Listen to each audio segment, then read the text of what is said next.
माड़ी आसुछि बात्या खबर शुणी मनरे पशि गलानी छनका। भारत पाकिस्तान युद्ध भितर लोकंकु कलबल करिबा बात्या बढ़ुची आशंका। मे मासरे बात्या हेले केते क्षति करि पारे आगरु प्रमाण पाइछि ओडिशा।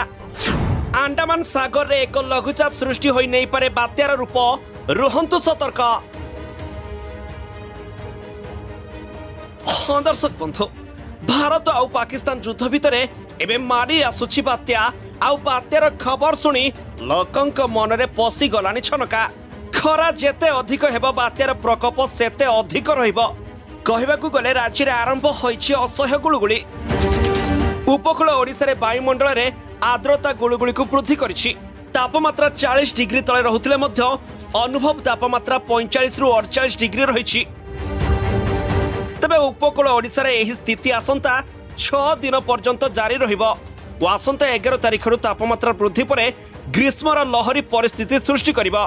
पाणीपाग केन्द्रर सूचना अनुसार आज बालेश्वर, भद्रक, जाजपुर, केन्द्रापड़ा, कटक, जगतसिंहपुर, पुरी, खर्दा, नयगढ़, गंजाम और गजपति जिले में प्रबल गुळुगुळी आशंका रही। आउ एहाकु दृष्टि रे रखी पाणीपाग केन्द्र एही जिला गुड़िक पई येलो अलर्ट जारी करिछि। तबे याहरी भितरे बात्याकु नै मध्य विभिन्न आकलन करा जायछि।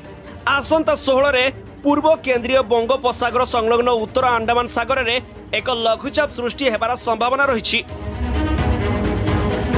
एही लघुचाप अधिक घनीभूत होई पारे बोली अधिकांश मॉडल आकलन करुछंती। जेहेतु वर्तमान पाक मौसुमी बात्या ऋतु जारी रही, सेथिपई एही पाणीपाग जनित स्थिति उपरे आईएमडी नजर रखिछि।